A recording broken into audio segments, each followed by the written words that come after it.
আসসালামু আলাইকুম। আমি doctor Mohammad Shariful Islam, plastic anaesthetic surgeon. আমরা নিয়মিত ব্রেস্ট সার্জারি করে থাকি। তার মধ্যে আজকে আমরা যেটা করছি রিডাকশন মেমোপ্লাস্টি, অর্থাৎ একই সঙ্গে ব্রেস্টকে ছোটো করা এবং একই সঙ্গে ব্রেস্টকে লিফট আপ করা। তো উনি এখানে যে বিষয়টা আছে সেটা আমরা বলে রাখি। উনি ব্রেস্টটাকে ছোটো করতে চায়, কিন্তু বেশি ছোটো না।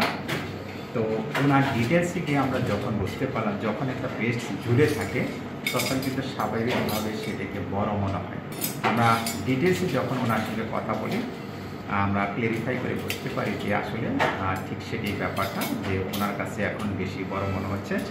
আমরা যখন ব্রেস্টকে লিফট আপ করি তখন কিন্তু আসলে আমরা যদি কোনো টিস্যু নাও ফেলি, তখন কিন্তু ব্রেস্টটাকে এক জায়গায় যখন হবে তখন এটা ছোটো হয়ে আসবে। তো সুতরাং আমাদের হলো যে এত বেশি রিডাকশন করব না, আমরা এত বেশি কমাবো না, মেইন কাজ হবে আমাদেরটা। তো লিফট আপে আমরা কি করি সেই বিষয়টা আমরা বলবো। যে আমরা এখানে একটু যদি আমরা মার্কিংটা দেখাই,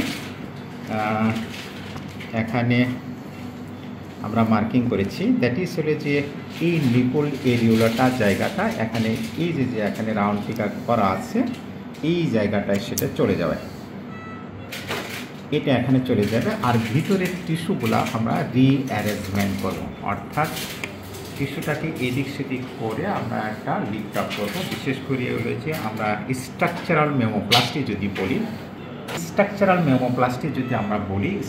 মেমোপ্লাস্টি হলো যে ব্রেস্টের এখান থেকে আমরা যে ইনসিশনটা কিন্তু এটা থাকবে, এবং একই সঙ্গে হলো যে জাস্ট আমাদের দাগটা হবে, আমরা এখানে যে দাগটা দিয়েছি আপনারা দেখতে পাচ্ছেন যে নিপল এরিওলা চতুর্পাশে যে দাগটা, এই দাগটাই এখানে চলে যাবে। অর্থাৎ মেমোপ্লাস্টিতে কোনো দাগ থাকবে না।